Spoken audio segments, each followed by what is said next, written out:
ప్రభునందు ప్రియ దేవుని బిడ్లారా, ప్రభు అయిన యేసుక్రీస్తు నామములో మీ అందరికీ వందనాలు తెలియజేస్తూ ఉన్నాం. నా పేరు ఐజక్ కల్పల. నేను రెవరెండ్ డాక్టర్ కల్పల అబ్రహం గారి యొక్క రెండవ కుమారుణ్ణి. టీవీ పరిచర్య ద్వారా దేవుని యొక్క సందేశాన్ని అందించాలనే దేవుడు నాకు ఇచ్చిన భారాన్ని బట్టి దేవుని యొక్క వాక్యాన్ని మాట్లాడాలని ఆశపడతా ఉన్నాం. ఈ దినమున దేవుని యొక్క వాక్యాన్ని మనం చూద్దాం. కొద్ది నిమిషాలు దయచేసి మీరందరూ మీ మనస్సులను, మీ ఆలోచనలను కొద్ది నిమిషాలు దేవుని యొక్క వాక్యం పైన కేంద్రీకృతం చేయవలసిందిగా ప్రేమతో మనం చేస్తూ ఉన్నాం. కొద్ది నిమిషాలు దేవుని యొక్క వాక్యాన్ని మనం ధ్యానిద్దాం. దేవుని యొక్క వాక్యాన్ని ధ్యానించే ముందు చిన్న ప్రార్థన చేసుకుందాం. పరిశుద్ధుడా, నీకు వందనాలు, స్తోత్రాలు నాయన. మీరు మా హృదయాల్లో పెట్టిన భారాన్ని బట్టి వేలాది స్తుతులు ప్రభా. నీ లేఖనాన్ని మేము ధ్యానించుచుండగా నీ జ్ఞానాన్ని మాకు అనుగ్రహించండి. కేవలం నీ వాక్యాన్ని మాత్రమే నాయన బోధించే జ్ఞానాన్ని, శక్తిని, బలాన్ని మాకు అనుగ్రహించండి.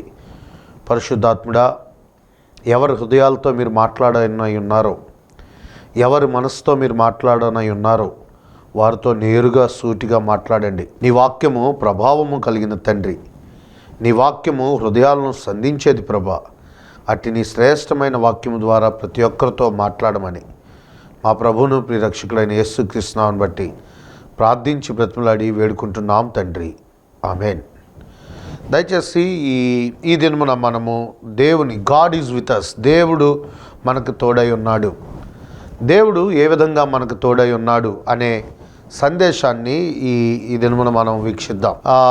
నిర్గమాకాండము 4వ అధ్యాయము 10 నుండి 12 వచనాలు కనుక చూస్తే, ప్రభు అయిన దేవుడు మోషేతో మాట్లాడుతూ ఉన్నాడు. మోషేని హోరేబ్ పర్వతం మీదకు పిలిచి హోరేబ్ పర్వతం మీద అతనితో మాట్లాడుతూ ఉన్నాడు.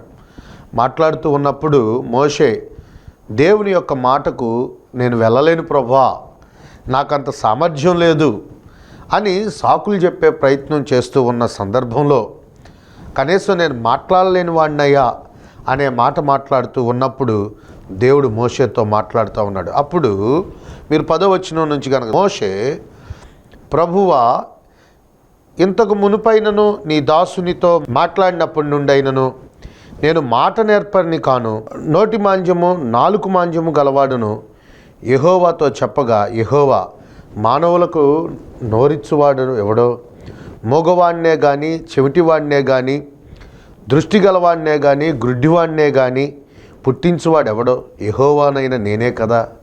కాబట్టి వెళ్ళుము, నీ నోటికి నేను తోడైయుందును అనే మాటను చెప్తా ఉన్నాడు. మోషే ఇశ్రాయేలీల బానిసత్వం నుంచి దేవుడు విడిపించాలి అనుకున్నప్పుడు, దేవుడు మోషేని వాడుకోవాలనుకున్నప్పుడు మోషే దేవుని మాటకు అభ్యంతరాలు చెప్తా ఉన్నాడు. లార్డ్, ఐ కాంట్, నేను వెళ్ళలేను, ఇంకెవరినైనా పంపించు, ఎందుకంటే నేను మాట నేర్పరిని కాదు, మాట్లాడగలిగిన వ్యక్తిని కాదు, నేను మాట్లాడలేను, దేవుని యొక్క నీ మాటను మాటగా ఆ ప్రజలకు తెలియజేయలేను, ఐగుప్తు రాజు ముందు నీ మాటను తెలియజేయలేను, ఐగుప్తు ప్రజల ముందు, ఆ ఐగుప్తు రాజు ముందు నీ మాటను తెలియజేయలేను, ఇశ్రాయేలీల ప్రజల ముందు నీ మాటను తెలియజేయలేను, అంత సామర్థ్యం నాకు లేదు, ఎందుకంటే నాకు నోటి మాంద్యం ఉంది అని మోషే చెప్తా ఉంటే, దేవుడు అంటున్నాడు, నోరిచ్చువాడిని ఎవరు? నేనే కదా. మగవాడినే కానీ చెవిటివాడినే కానీ దృష్టి లోపం కలిగిన వాడినే కానీ పుట్టించేవాడిని ఎవరు? నేనే కదా అంటూ దేవుడు అతనితో ఒక గొప్ప అభయాన్ని ఇస్తూ ఉన్నాడు. నేను నీ నోటికి తోడయ్యుందును అనే మాటను చెప్తా ఉన్నాడు. దేవుడు తన నోటికి తోడై ఉన్నాడు. ప్రియమైన దేవుని బిడ్డలారా, మోషే నోటి మాంద్యము కలిగిన మోషే దేవుడు తన మాట ద్వారా అతనికి తోడై ఉన్నాను అనే మాటను గంభీరంగా తెలియజేస్తూ ఉన్నాడు. మనం వీక్షించాల్సిన గొప్ప విషయం ఏంటి అని అంటే, ఈ దినమున చాలామంది మీ వ్యక్తిగతమైన పరిచర్యలో కావచ్చు, మీ గృహాల్లో కావచ్చు, లేకపోతే ఇంకెక్కడైనా సరే మనం చూస్తూ ఉంటే మనం మాట్లాడేటప్పుడు భయపడతూ ఉంటాం. దేవుని గురించి మాట్లాడాలి అనుకున్నప్పుడు సందేహిస్తూ ఉంటాం. దేవుని మాటను చెప్పాలి అనుకున్నప్పుడు మనం భయపడతా ఉంటాం. అలాంటి సందర్భంలో దేవుడు ఈ మాటను మాట్లాడుతూ ఉన్నాడు. నీ నోటికి తోడై ఉన్నాను, నువ్వేం పలకవల్లో నేను నీకు బోధిస్తాను అనే మాటను చెప్తా ఉన్నాడు. అంటే గాడ్ ఈజ్ విత్ అస్, దేవుడు మన మినిస్ట్రీకి తోడై ఉన్నాడు. గాడ్ ఈజ్ విత్ అస్, దేవుడు మనకు తోడై ఉన్నాడు. దేవుడు తన నోటికి తోడై ఉన్నాడు. నా ప్రియమైన సహోదరి సహోదరులారా, దేవుని యొక్క వాక్యాన్ని వింటున్న మీతో ఈ మాటను నేను సూటిగా చెప్పాలి అనుకుంటా ఉన్నాను. దేవుడు నీకు తోడై ఉన్నాడు. నీ నోటికి ఆయన తోడుగా ఉన్నాడు. నీతో మాట్లాడుతాను, నీ ద్వారా ఆయన మాట్లాడబోతూ ఉన్నాడు. బహుశా మాట్లాడేది నువ్వే అయి ఉండొచ్చు, మాట్లాడుతున్న వ్యక్తివి నువ్వే అయి ఉండొచ్చు, కానీ మాట్లాడిస్తున్నవాడు దేవుడై ఉన్నాడు. మోషేతో అదే మాటను చెప్తా ఉన్నాడు. అయ్యా నేను వెళ్ళలేను అని సాకులు చెప్తున్న మోషేతో, నీ నోటికి నేను తోడై ఉంటాను. I will be with you mouth, నీ నోటికి నేను తోడై ఉంటాను అనే మాటను చెప్తా ఉన్నాడు. అలాగే చూస్తే అపోస్తుల పరిచర్యలో కూడా మనం అపోస్తుల కార్యంలో 18వ అధ్యాయం 10వ వచనం కనుక చూస్తే, నేను మీకు తోడై ఉన్నాను, నీకు ఏ హాని చేయుటకు నీ మీదకి ఎవడునూ రాడు అనే మాట ద్వారా అపోస్తులను కూడా దేవుడు ప్రోత్సహిస్తూ ఉన్నాడు. దేవుడు తోడై ఉన్నాడు. వింటున్న ప్రతి ఒక్కరికి ఈ మాటను నేను హెచ్చరించాలి అనుకుంటా ఉన్నా. నువ్వు ఒకవేళ సందేహిస్తున్న వ్యక్తిత్వంలో కనుక ఉంటే, సందేహిస్తున్న జీవితంలో జీవిస్తూ ఉంటే, ఒకవేళ పరిచర్యకు నేను రావాలా వద్దా, పరిచర్య నేను చేయాలా వద్దా, పరిచర్య భారం నాకు ఉందా లేదా, నేను ఈ మాటను మాట్లాడాలా, దేవుని పక్షమున ఈ మాటను మాట్లాడటానికి నాకు ఆ ధైర్యం ఉందా లేదా అనుకుంటున్న వ్యక్తిగా కనుక ఉంటే, God is speaking with you dear brothers and sisters. ఆయన నీ నోటికి తోడై ఉన్నాడు. నువ్వు సందేహించాల్సిన అవసరం లేదు. నిస్సందేహంగా దేవుడు నీ నోటికి తోడుగా ఉండి నిన్ను వాడుకోబోతున్నాడు. మోషేను దేవుడు వాడుకున్నాడు. అదేవిధంగా ఇంకొక మాటను కనుక చూస్తే, దేవుడు మోషే నోటికి తోడై ఉన్నాడు. That means God is with us in our ministries, God is with us in our ministry programmes. ప్రతి విషయంలో దేవుడు మనకు తోడుగా ఉన్నాడు. ఇంకో విషయాన్ని కనుక చూస్తే, దేవుడు మన స్ట్రగుల్స్లో కూడా, మన పోరాటాల్లో కూడా దేవుడు మనకు తోడై ఉన్నాడు. And second thing, God is with us in our ministry. And second thing, God is with us in our struggles. రెండో విషయాన్ని కనుక చూస్తే, దేవుడు మన పోరాటాల్లో కూడా తోడుగా ఉన్నవాడుగా ఉన్నాడు. చూడండి, మనం హెబ్రీలకు రాసిన పత్రిక 13వ అధ్యాయం కనుక చూస్తే, 13వ అధ్యాయము 5, 6 వచనాలు కనుక చూస్తే, ప్రభు నాకు సహాయము చేయును, ప్రభు నాకు సహాయకుడు, నేను భయపడను, నరమాత్రుడు నాకేమి చేయగలడు అని ధైర్యంతో చెప్పగలిగిన వారమై ఉన్నాము. ఎందుకంటే ప్రభు మనకు సహాయం చేసేవాడై ఉన్నాడు. ఆయన మనకు సహాయం చేసేవన్నాడు. అదే మాట మీరు హెబ్రీలకు రాసిన పత్రిక 13వ అధ్యాయం 5వ వచనం ఇంగ్లీష్లో కనుక చూస్తే, లార్డ్ ఈజ్ మై హెల్పర్. నీ పోరాటాల్లో, ప్రియ సహోదరి సహోదరుడా, నువ్వు ఎలాంటి పోరాటాల్లో నుంచి వెళ్తున్నావో నాకు తెలియదు, కానీ దేవుడు నీకు ఇస్తున్న గొప్ప అభ్యం ఏంటి అని అంటే, ఆయన నీ పోరాటాల్లో కూడా దేవుడు తోడుగా ఉన్నాడు. అనేక రకాలైన విశ్వాస జీవితంలో మనకు చాలా రకాలైన పోరాటాలు ఉన్నాయని వాక్యం సెలవిస్తూ ఉంది. ఈ లోకనాథులతో పోరాటం ఉంది, ఈ లోక అంధకార శక్తులతో పోరాటాలు ఉన్నాయి. ఆత్మీయ జీవితంలో ఈ మన అపవాది అయిన సాతాను గద్దించు సింహం వలె ఎవరిని ఎప్పుడు మృంగివేద్దామని అనేక పర్యాయాలు మన పైన పోరాటాలు చేస్తూనే ఉన్నాడు. ఆ పోరాటాల్లో దేవుడు నీకు జయాన్ని ఇవ్వడానికి సిద్ధంగా ఉన్నాడు. ఆయన మన పోరాటాల్లో తోడుగా ఉన్నాడు. ఎలాంటి పోరాటంలో నువ్వు వెళ్తున్నావో నాకు తెలియదు, ఏ రకమైన పోరాటంలో నీ జీవితం కొనసాగుతుందో నాకు తెలియదు. దేవుడు ఈ మాట నీతో సూటిగా మాట్లాడాలనుకుంటా ఉంటున్నాడు, మాట్లాడుతూ ఉన్నాడు. ఆయన నీ పోరాటాల్లో కూడా దేవుడు తోడుగా ఉన్నవాడుగా ఉన్నాడు. చాలామంది విశ్వాస జీవితంలో కనుక మనం పరిశీలిస్తే, వారి వ్యక్తిగత ఆత్మీయ జీవితాన్ని కనుక మనం పరిశీలిస్తే, వారికి అనేకమైన విశ్వాస జీవితంలో పోరాటాలు ఎదురైనప్పుడు వారు దేవుణ్ణి ఆశ్రయించుకోకుండా, దేవుడు వారికి తోడై ఉన్నాడు అనే సంగతిని మర్చిపోయి లోకాన్ని వెంబడిస్తూ, లోకానుసారమైన వెంబడిలో వారు నడుస్తూ ఉంటా ఉన్నారు. దేవుడు వారికి తోడై ఉన్నాడు అనే విషయాన్ని మర్చిపోయి వారి జీవనాన్ని కొనసాగిస్తూ ఉన్నారు. అలాంటి వ్యక్తులకి ఈ మాట నేను సూటిగా చెప్పాలి అని ఆశపడతా ఉన్నా. నా ప్రియ సహోదరి సహోదరుడా, దేవుడు నీ పోరాటాల్లో తోడుగా ఉన్నాడు. మేబీ నువ్వు ఎక్కడ పోరాటాల్లో ఉన్నావో నాకు తెలియదు. ఆత్మీయ జీవితంలో పోరాటంలో ఉన్నావా, కుటుంబ వ్యవస్థలో పోరాటంలో ఉన్నావా, లేకపోతే ఉద్యోగ వ్యవస్థలో పోరాటంగా ఉన్నావా, ఏ వ్యవస్థలో నువ్వు ఉన్నా, ఏ పనిలో పోరాటము కలిగిన వ్యక్తివై ఉన్నావో నాకు తెలియదు, కానీ దేవుడిస్తున్న గొప్ప అభయం ఏంటి అని అంటే, the lord is my helper. ఆ నీ పోరాటాల్లో దేవుడు నీకు సహాయకుడిగా ఉన్నాడు. దేవుడు మన పరిచర్యలకు తోడుగా ఉన్నాడు. అండ్ సెకండ్ థింగ్, దేవుడు మన పోరాటాల్లో కూడా తోడుగా ఉన్నవాడై ఉన్నాడు. అందుకని నువ్వు భయపడాల్సిన అవసరం లేదు, నువ్వు దిగులు పడాల్సిన అవసరం లేదు, నువ్వు భీతి చెందాల్సిన అవసరం లేదు. భయం చేత నీ జీవితాన్ని వెనకడుగు వేయాల్సిన అవసరం లేదు. నా ప్రియ సహోదరి సహోదరుడా, దేవుడు నీకు తోడై ఉన్నాను అని గొప్ప ధైర్యమైన మాట నీకు ఇస్తున్నాడు కాబట్టి, అంత మాట నీకు తోడుగా ఉంది కాబట్టి నువ్వు భయపడాల్సిన అవసరం లేదు. ఏ రకమైన పోరాటాల్లో నీ జీవితం కొనసాగుతుందో నాకు తెలియదు, కానీ ఆ పోరాటాలకి నేను ఇస్తున్న గొప్ప దేవుని వాక్యం ఇస్తున్న గొప్ప ధైర్యం ఏంటి అని అంటే, ఆయన వాక్యం మనకిస్తున్న ధైర్యము, ఆయన మనకు తోడై ఉన్నాడు. ఇంకో మాటను కనుక చూస్తే మనం ఇంకా యెషయా గ్రంథం 41వ అధ్యాయము 9-10 వచనాలు కనుక చూస్తే, బూదిగంతముల నుండి నేను పట్టుకొని దాని కొనల నుండి పిలుచుకొని వాడా, నీవు నా దాసుడువనియు నేను నిన్ను ఉపేక్షింపక ఏర్పరచుకొంటిననియు నేను నీకు చెప్పి ఉన్నాను. నేను నీకు తోడై ఉన్నాను, భయపడకుము, నేను నీ దేవుణ్ణై ఉన్నాను, దిగులు పడకుము, నేను నిన్ను బలపరుతును, నీకు సహాయము చేయవాడును నేనే, నీతి అను నా దక్షిణ హస్తముతో నిన్ను ఆదుకొందును. దేవుడు మనకు తోడై ఉన్నాడు. ఎందుకంటే ఎందుకు దేవుడు నీకు తోడుగా ఉన్నాడు అనే విషయాన్ని కనుక నువ్వు ఆలోచన చేస్తే, యెషయా గ్రంథంలో చాలా క్లియర్గా చెప్తున్నాడు, భూమి యొక్క కొనల నుండి పట్టుకొనినవాడా, నువ్వు దేవుని యొక్క దాసుడువు.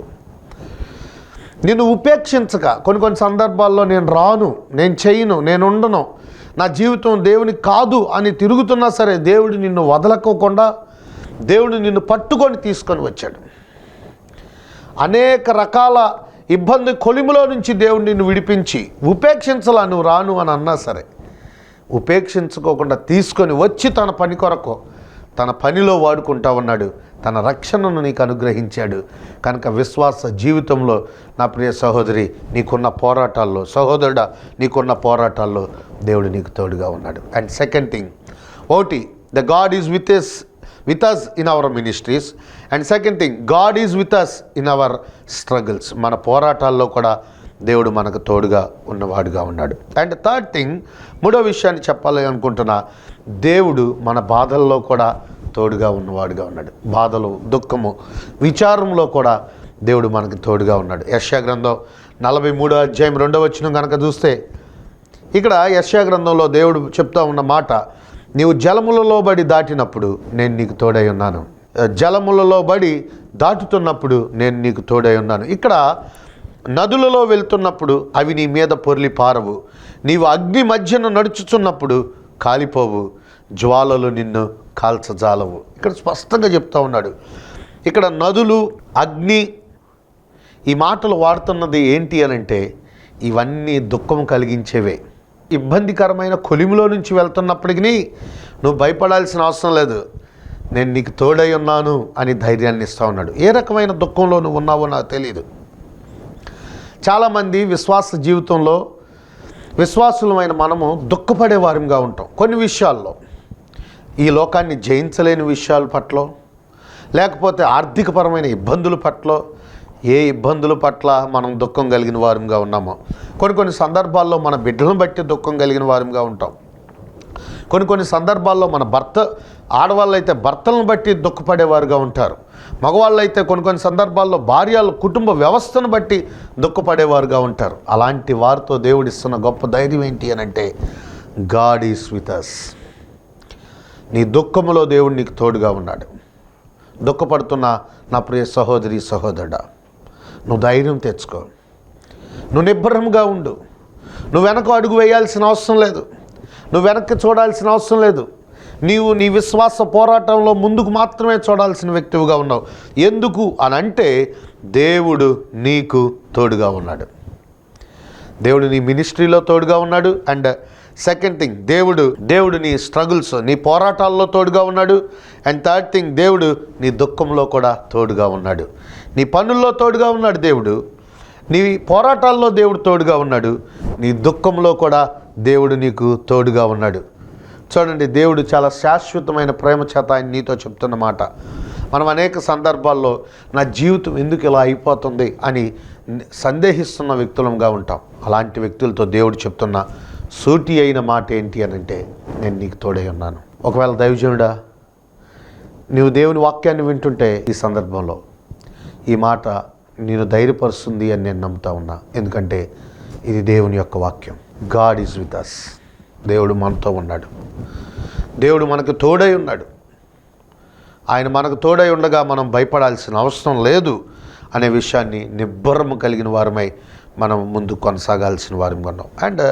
And fourth thing, God is with us in our stumbling. మన తడబాటులో లేదా తొక్కిసలాట్లో కూడా దేవుడు మనకు తోడుగా ఉన్నాడు. కొన్నిసార్లు మనం తడబడుతూ ఉంటాం. మన జీవితంలో, విశ్వాస జీవితంలో మనం తడబడుతూ ఉంటాం. విశ్వాస యాత్రలో మనం తడబడుతూ ఉంటాం. అలాంటి వ్యక్తితో దేవుడు ఈ మాటను చెప్తా ఉన్నాడు. మనం చూస్తూ ఉంటే దేవుడు యాకోబు, నేను వెళ్ళాలా వద్దా, తిరిగి నేను నా ప్రదేశానికి వెళ్ళాలా, నేను వెళ్ళకూడదా అనే సందేహిస్తున్న వ్యక్తిత్వంలో ఉన్నప్పుడు ఆ రాత్రికాల వేళ దేవుడు అతనితో ప్రత్యక్షమై ఈ మాట అంటూ ఉన్నాడు. ఆదికాండం 26వ అధ్యాయం 24వ వచనం కనుక చూస్తే, ఆ రాత్రియే యెహోవా అతనికి ప్రత్యక్షమై, నేను నీ తండ్రి అయిన అబ్రహాము దేవుడను, నేను నీకు తోడై ఉన్నాను, భయపడకము, నా దాసుడైన అబ్రహామును బట్టి నిన్ను ఆశీర్వదించి నీ సంతానమును విస్తరింపచేసేదను అని చెప్పాను. సందేహిస్తున్న అతనితో దేవుడిస్తున్న గొప్ప మాట ఏంటి అనంటే, దేవుడు తోడై ఉంటాను అని చెప్తా ఉన్నాడు. కొన్ని సందర్భాల్లో మనం సందేహిస్తూ ఉంటాం కదా, వెనకడుగు వేస్తూ ఉంటాం. ముందుకు కొనసాగాలా లేదా, ఒకవేళ కొనసాగుతూ ఉంటే జయం వస్తుందా రాదా, ముందుకు వెళ్తూ ఉంటే జయాన్ని చూడగలుగుతామా లేదా, ముందుకు కొనసాగుతున్న ప్రక్రియలో ఈ యొక్క పనిలో నాకు జయం వస్తుందా రాదా అనే ఆలోచిస్తూ ఉంటాం, తడబడుతూ ఉంటాం. చెయ్యాలా వద్దా, చెయ్యాలా చేయకూడదా, ఎలా వెళ్ళాలి, వెనక్కి వెళ్ళిపోవాలా, ముందుకు వెళ్ళాలా అని ఆలోచన చేస్తూ ఉంటాం. ఈ ప్రక్రియలో దేవుడు నీతో మాట్లాడుతున్న గొప్ప మాట ఏంటో తెలుసా? ఆ రోజు యాకోబుతో మాట్లాడాడు దేవుడు. యాకోబును ధైర్యపరిచాడు, యాకోబును ప్రోత్సహించాడు, లే అని అతనితో చెప్పాడు. ఒకవేళ నీవు కూడా ఏదైనా చేయని ఉద్దేశించిన పనిలో తడబడుతున్న వ్యక్తిగా గనక ఉంటే దేవుడు నీతో చెప్తున్న మరొక మాట ఏంటి అనంటే, నీ తడబాటులో కూడా దేవుడు నీకు తోడై ఉన్నాడు. God is with us. దేవుడు ఎలా తోడుగా ఉన్నాడు నీ జీవితానికి అని కనుక చూస్తే, ఈజ్ విత్ అస్. మన పరిచర్యలో, మన పనుల్లో ఆయన మనకు తోడుగా ఉన్నాడు. అండ్ మన పోరాటాల్లో దేవుడు మనకు తోడుగా ఉన్నాడు. మన బాధల్లో దేవుడు మనకు తోడుగా ఉన్నాడు. ఇంకా చూస్తే మన తడబాటుల్లో కూడా దేవుడు మనకు తోడుగా ఉన్నాడు. దారి తెలియక చీకట్లో చిక్కిపోయినట్లుగా కనుక నువ్వు అనుకుంటా ఉంటే నువ్వేమి సందేహించాల్సిన అవసరం లేదు. ఎందుకంటే దేవుడు నీకు తోడై ఉన్నాడు. దారి తెలియక ఆ రాత్రివేళ అతను ఏం చేయాలో తెలియక ఆ రాత్రివేళ సందేహిస్తున్న అతనితో దేవుడిస్తున్న గొప్ప మాట ఏంటి అని అంటే, నేను నీకు తోడై ఉన్నాను. ఇంతకంటే గొప్ప మాట, దేవుని యొక్క ఆదరణ, దేవుని యొక్క కృప మనకు అవసరం లేదు అనేది, ఇంతకంటే గొప్ప ఆదరణ కలిగించే మాట మనకు అవసరం లేదు అనేది నా గొప్ప, నేను నమ్ముతున్న గొప్ప విషయం ఇది. దేవుడు మనకి తోడై ఉన్నాడు కనుక ప్రతి విషయంలో ఆయన తోడు. Last but not least, fifth one, ఐదోది కూడా చెప్పాలి అని ఆశపడతా ఉన్నా. దేవుడు నిన్ను వెతుకుటలో కూడా, దట్ మీన్స్ నిన్ను సెర్చ్ చేయటంలో కూడా ఆయన నీకు తోడై ఉన్నాడు. దేవుడు నిన్ను వెతుకుతూ ఉన్నాడు. నశించిన దానిని వెతికి రక్షించుట కొరకు మనుష్య కుమారుడు ఈ లోకంలోనికి వచ్చెను. నిన్ను వెతుకుటలో కూడా ఆయన తోడై ఉన్నాడు. నిన్ను వెతికే ప్రయత్నంలో కూడా ఆయన తోడుగా ఉన్నాడు. He was taking step. ఆయన అడుగులు వేస్తూ ఉన్నాడు, స్టెప్ చేస్తూ ఉన్నాడు. ఎందుకో తెలుసా? ఆయన నీకు తోడై ఉన్నాడు అనే విషయాన్ని తెలియజేయటం కొరకు, నీకు రక్షణ ఇవ్వటం కొరకు, నీకు ధైర్యాన్ని ఇవ్వటం కొరకు, నిన్ను బలపరచడం కొరకు, నిన్ను ప్రోత్సహించటం కొరకు. నా ప్రియ సహోదరి సహోదరుడా, డియర్ బ్రదర్స్ అండ్ సిస్టర్స్, ఎవరైతే అనవసరమైన విషయాల పట్ల చిక్కుబడిపోయి ఉన్న వ్యక్తులుగా ఉన్నారో, దారి తెలియని చీకట్లో ఉండిపోయాము అనే వ్యక్తులుగా ఉన్నారో, వారితో నేరుగా దేవుడు నీతో చెప్తున్న మాట ఏంటి అని అంటే, నిస్సందేహించాల్సిన అవసరం లేదు. నిస్సందేహంగా దేవుడు నీకు తోడై ఉన్నాడు. దేవుడు నీకు తోడై ఉండి ఆయన నీ మార్గాన్ని సిద్ధపరిచేవాడుగా ఉన్నాడు. ఎందుకు అనంటే, ఆయన నిన్ను పిలుచుకున్నాడు, నిన్ను ఏర్పాటు చేసుకున్నాడు. ఆయన ఒక మాట అంటున్నాడు. ఆయన తిరిగి వెళ్ళిపోతూ శిష్యులందరి ముందు కనపడుతూ, శిష్యులందరి ముందు ఆయన నిలబడి, ఇదిగో సదాకాలం నేను మీకు తోడుగా ఉంటాను అని దేవుడు మనకు తోడై ఉన్నాడు. కనుక మనం సందేహించాల్సిన అవసరం లేదు, మనం భయపడాల్సిన అవసరం లేదు, మనం దిగులు పడాల్సిన అవసరం లేదు, దుఃఖపడాల్సిన అవసరం లేదు. నీ జీవన విశ్వాస యాత్రలో నా ప్రియ సహోదరి, నీ విశ్వాస జీవితంలో దుఃఖమైన, బాధ అయినా, సమస్య అయినా, దిగులైనా, కన్నీరైనా, చింతైనా, వేదనైనా నీవు దిగులు పడాల్సిన అవసరం లేదు. దేవుడిస్తున్న గొప్ప వాగ్దానం ఏంటి అని అంటే, ఐ యామ్ విత్ యూ, నేను నీతో ఉన్నాను. దేవుడు నీతో ఉన్నాడు. నువ్వు అనుకుంటా ఉండుండొచ్చు, అమ్మో ఇంత పెద్ద సమస్యలో నుంచి నా జీవితం ఎలా బయటకు వస్తుంది, నేను ఏ విధంగా బయటికి రాగలుగుతాను, ఇంత విషయాల్లో నేను కూరుకుపోయి ఉన్నానే, ఏ విధంగా నేను బయటికి రాగలుగుతాను, నా చుట్టూ నా వారందరూ నన్ను బంధించిన వ్యక్తులుగా ఉన్నారు, నిస్సహాయతలో ఉన్నాను, దారి తెలియని స్థితిలో ఉన్నాను, నిట్టూర్పు విలుస్తున్న పరిస్థితుల్లో ఉన్నాను, నాకు ఎలాంటిది, ఏ విధంగా నన్ను ఆదరిస్తారు అని నువ్వు అనుకుంటా ఉండుండొచ్చు. నా ప్రియ సహోదరి, దేవుని యొక్క వాక్యము నీతో సూటిగా మాట్లాడుతున్న గొప్ప విషయం ఏంటి అని అంటే, గాడ్ ఈజ్ విత్ అస్. నువ్వు భయపడాల్సిన అవసరం లేదు, నువ్వు దిగులు పడాల్సిన అవసరం లేదు, నువ్వు భ్రాంతి చెందాల్సిన అవసరం లేదు, నువ్వు కన్నీరు విడవాల్సిన అవసరం లేదు. నీ పోరాటాల్లో, నీ దుఃఖంలో, నీ బాధలో, నీ శ్రమలలో, నీ ఇబ్బందులలో దేవుడు నీకు తోడై ఉండి నిన్ను ఆదరించి నడిపించేవాడుగా ఉన్నాడు. కాబట్టి నువ్వు భయపడాల్సిన అవసరం లేదు. దేవుని యొక్క వాక్యానికి, దేవుని యొక్క మాటకు, దేవుని యొక్క ఆజ్ఞకు విధేయులై జీవించే వారిగా గనక ఉంటే దేవుడు నిన్ను ఎత్తి పట్టుకొని నడిపించేవాడిగా ఉన్నాడు. చాలామంది క్రైస్తవులు ఏమనుకుంటున్నారు అని అంటే, చాలామంది విశ్వాస జీవితంలో ఏమనుకుంటున్నారు అని అంటే, దేవుడు నన్ను విడిచిపెట్టేశాడేమో, దేవుడు నన్ను వదిలిపెట్టేశాడేమో, దేవుడు ఒకవేళ నన్ను ప్రక్కన పెట్టేశాడేమో అనే వ్యక్తులుగా అనుకుంటా ఉన్నారు. అలాంటి వ్యక్తులతో నేను మీతో గొప్పగా, ధైర్యంగా మీ హృదయాలను బలపరచడం కొరకు, దేవుడు నీ పక్షమునున్నాడు, దేవుడు నీతో ఉన్నాడు, ఆయన నీలో ఉండి ఆశ్చర్యమైన కార్యాలు జరిగించడానికి ఇష్టపడుతున్నాడు అని చెప్పడానికి మరొకసారి నిస్సందేహంగా ఈ మాట నేను చెప్పాలి అని ఆశపడతా ఉన్నా. God is with you. దేవుడు నీతో ఉన్నాడు, నిన్ను బలపరిచేవాడుగా ఉన్నాడు, ధైర్యపరిచేవాడుగా ఉన్నాడు. నా ప్రియ సహోదరి, ప్రతి ఒక్క విశ్వాస జీవితంలో ఒకవేళ కొంతమంది దేవుడు నిన్ను పిలుస్తూ ఉంటే, ఇది నాకు కాదు పిలుపు, ఇంకా ఈ పిలుపులో కన్ఫర్మేషన్ లేదు, ఈ పిలుపులో ఇంకా సరైన కన్ఫర్మేషన్ లేదు అని చెప్పి కొంతమంది నిస్సందేహిస్తూ ఉంటారు. వారితో కూడా ఈ మాటను నేను చెప్పాలి అని ఆశపడతా ఉన్నా. దేవుడు ఆ రోజు మోషేతో తన మినిస్ట్రీస్లో తన మినిస్ట్రీలో ఆ మోషే సందేహిస్తున్న ఆ పనిలో దేవుడు తోడుగా ఉంటాను అని చెప్పాడు. నోటి మాంద్యం కలిగిన వాడినయ్యా, మాట్లాడలేని వాడినయ్యా, ఐగుప్తులో ఉన్న ఇశ్రాయేలీలు 430 సంవత్సరాల బానిసత్వంలో నుంచి ఇశ్రాయేలీలను విడిపించడం కొరకు దేవుడు వారికి తోడై ఉన్నాడు. వీక్షిస్తున్న వీక్షలారా, నిబ్బరం చెందిన నీ హృదయంతో దేవుడి మాట మాట్లాడుతూ ఉన్నాడు. దేవుడు నీకు తోడై ఉన్నాడు. నువ్వు భ్రాంతి చెందాల్సిన వ్యక్తివిగా కాదు, నీ విశ్వాస జీవితంలో నువ్వు ముందుకు అడుగులు వేసే వ్యక్తివిగా ఉందాం. దేవుడు నీ పక్షమున గొప్ప కార్యాలు చేసేవాడుగా ఉన్నాడు అని ధైర్యం తెచ్చుకునే వ్యక్తివిగా ఉందాం. ఆ రోజున ఏం చేయాలో తెలియక యెహోషువ వెనకడుగు వేస్తూ సందేహిస్తున్న పరిస్థితుల్లో ఉంటే యెహోషువతో దేవుడు అన్నాడు, నేను నీకు తోడై ఉన్నాను. యెహోషువతో భయపడకము, నిబ్బరము కలిగి ధైర్యము తెచ్చుకొనుము అనే మాటను చెప్తా ఉన్నాడు. నా ప్రియ సహోదరి సహోదరుడా, వీక్షిస్తున్న నీతో దేవుడు ఈ మాటను మాట్లాడుతున్నాడు. దేవుడు నీకు తోడై ఉన్నాడు. ధైర్యం తెచ్చుకో. తల్ల వంచండి, చిన్న ప్రార్థన చేద్దాం. పరిశుద్ధుడా, జీవాధిపతి అయిన మా దేవా, జీవం కలిగిన మా తండ్రి, నీ ఘనమైన నామానికి స్తోత్రాలు, వేలాది వందనాలు ప్రభా. మేము వట్టివారము ఆయన, నిబ్బరము లేని వారము తండ్రి. కొన్నిసార్లు నీ సార్వభౌమ అధికారాన్ని గుర్తించలేని వారం ప్రభా.